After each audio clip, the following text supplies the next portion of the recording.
Jason Phillips from Appraise, doing an inspection and appraisal today in a 1963 Slabside Lincoln. It's got some cool modifications. Very cool. How low can you go? This car has a pretty cool back history. Dave, its current owner, drove by it all the time. It was sitting out near a barn with a cover over it. He never knew exactly what it was, and he would leave a note once or twice a year. Many years went by, and finally the phone call comes. Dave will tell you a little bit about the history in a minute. We'll kind of go over the car. We'll pop the hood and trunk. Dave did a bunch of wheeling out and cleaning up on this car, left it with its own original patina, all the original paint around the vehicle, really cosmetically untouched because it was a really solid survivor. A little bit of rust, minor decay. Down underneath, all the splash panels were in really good shape. I took a digital paint meter around it, not that I needed to, just to show what the readings were way back when, from 3.5 to 7 up to 10, 9, 5. You get the idea. A little more sun faded up here. 1.5. That's pretty thin. 430 cubic inch motor was tastefully upgraded. Original radiator was removed and recored. That's actual original part numbers on it from 1962. And check that out. That's a Holly Sniper EFI system. You can drive the car and not smell like gasoline anymore. It makes some modifications to the distributor back inside the car. It's got a control head that allows you to go through all the functionality of the system. It's got an O2 sensor installed in the exhaust, and it's pretty cool.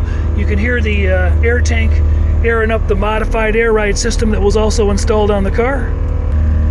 37,753 original miles. The car was just super well survived, especially on the interior. I mean, you've seen the condition of what 37,000 miles does sitting outside, but these original leather seat hides, very few splits or breaks. The leather's still nice and supple. It's in really nice shape. The back seat doesn't have much wear at all. Maybe it wasn't sat in too much. AM radio, air-conditioned car, which is kind of nice. Power bench seat, vacuum over hydraulic power windows. Door skins are in really nice shape. Power steering, power brakes. 2-speed wipers. Dave added these 20-inch steelies, Bob Steel, and decided instead of painting them body color or some other color, he left them in their original finish and just clear coated over it. They look really nice with the car. Air conditioning's blowing cold. He had the system gone through, had some brake work done, but essentially a lot of the originality was left intentionally on the car because that's what they do. You can see a subtle patina on the chrome and a little bit of light pitting and general wear. Did a really nice disc brake upgrade on the front end. A little better stopping power than it had in 1963.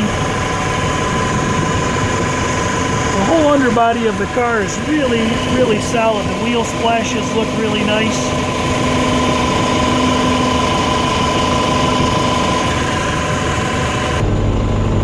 Pinch welds look great all the way around the bottom of the car. They look like that.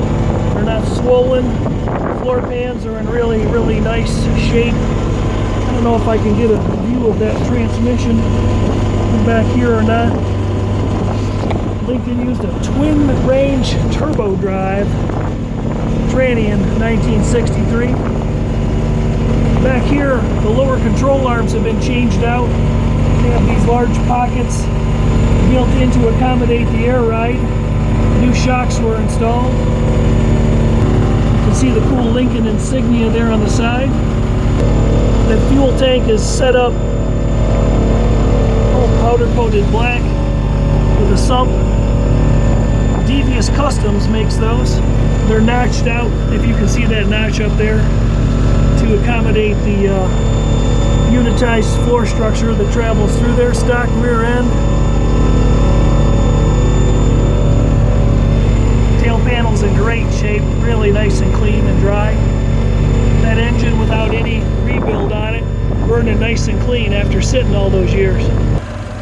All right, let's drop down the lid and take this one for a ride.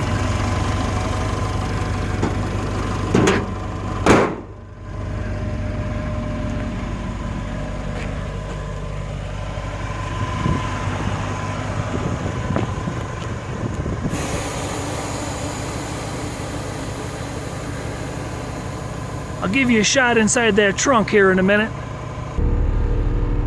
Really well kept original interior.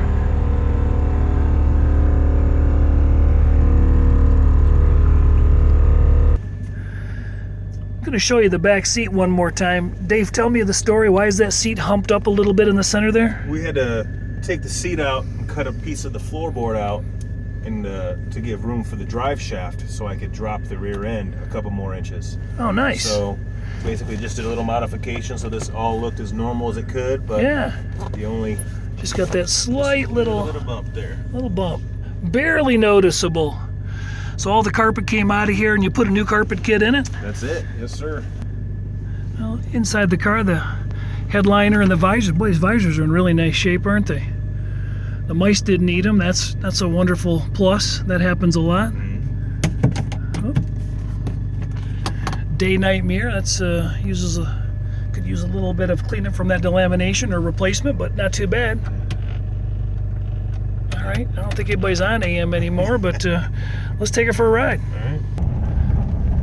That could be right there on this page. Glove box light still operational. Fuse panel right over there in case you didn't know on a 63 Lincoln.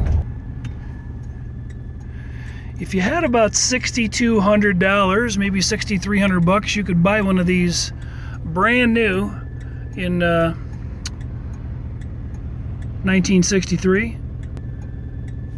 They built just over 31,000 of them as four doors. I don't know how many convertibles they built, but this car weighed almost 5,000 pounds. I think 4,950 pounds. It was a bucket going down the big floater, big 60s floater going down the road. Convertibles were probably like 400 pounds heavier, as I recall. It's got a clock, but that one's not working anymore.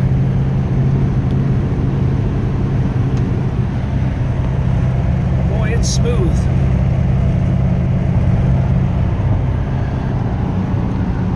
Dave, what's the story? Who owned this car, and tell us a little bit more about how you came across it. Jim Caldwell, who used to be the coach of the Indianapolis Colts and then moved on to coach the Detroit Lions. His brother lives in Fort Wayne, and I basically left a note at this guy's house for years trying to get him to sell it to me. And he finally evidently had one extra fight with his wife about the damn car in the driveway. And he called me up and basically told me that the motor blew up in 1971 with 31,000 miles on it, and it's sat ever since. So I asked him how much. Bought it for $2,500. $2,500. So before I even told my wife a thing, I had a flatbed and had that thing in the driveway by the time my wife was home from work. That sounds like big trouble. Wasn't too bad. Yeah? Yeah, I got to sleep in my bed and everything. Oh boy. Yeah. A cool wife. That's what we like to hear. We like to hear stories like that because we know a lot of stories don't always go that way. So basically found out number 8 cylinder was cracked, so I had it bored and sleeved, and put the Holley EFI on it and some front disc brakes, and been driving it now for about a year and a half. Well, the air ride's really, really comfortable. It heads down the road really nice.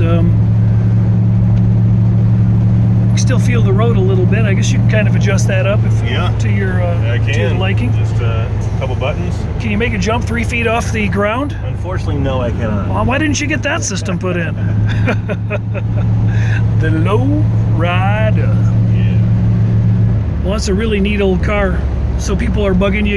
They want you to repaint it and whatnot. Oh, I get some friends that they want me to repaint it, and I just feel like it would take away from the story. I like the way it looks. I like the old smell and the rust spots and those type of things. So. Well, to be clear, the old smell doesn't smell too bad. It does smell like an old car. It doesn't smell, well, it's not stinky, you know? Yeah.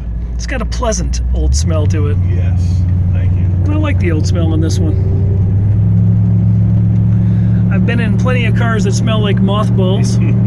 Some like ivory soap. I prefer the ivory soap over the mothballs.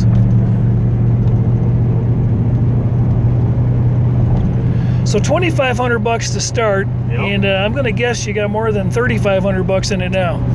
Yeah, I probably have right around 15 grand into it when it's all said and done, because I don't do my own work, so I hire it out. So. All right, helping support the economy. I see. Exactly right. Now, is that 15 grand? Is that a number you tell your wife, or is that kind of a real number that people could take to the bank?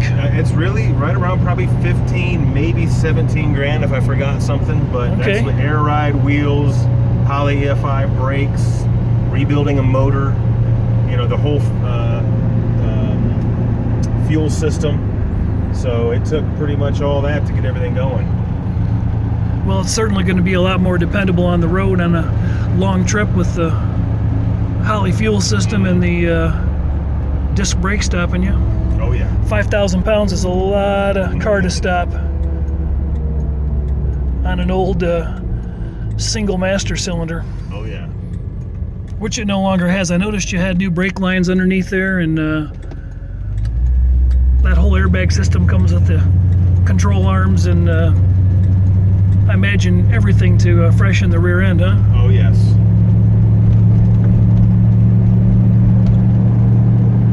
All right. We'll take one more look at it, wrap up the ride. Thanks for the entertaining story. Did you take it back to him and show him the car when it was all done? Oh, I absolutely did. Probably it was my first trip I did was drive up to him, and he was already walking out of the house when I pulled up. And he actually gave me a hug because he was really impressed by how it all turned out, which made me feel good. That's really nice. Yeah, cool. You think he was angry at his wife after that for making him get rid of it? I don't know. He had his hands on his head a lot. There's a lot of just standing there staring at his hands on his head, which was pretty cool. Well, that could be just because his brother coached the Detroit Lions. Maybe. Maybe. It's a reason enough to put your head in your hands, rather. Heck yeah. Jason Phillips from Auto Appraise, wrapping up a pre-sale inspection video down in lovely Fort Wayne, Indiana. 50 degrees down here today, and appreciate the ride and the stories. All right, we're closing this one out. Lots of fun today driving some cool cars. We just got finished up an inspection on this 1966 fuel-injected Chevelle. Feel free to take a look for that video on the site. If you have any feedback, please let me know. And if you like these videos, give us a thumbs up, give us a like, subscribe to the channel. Who knows, one day, I might be popular.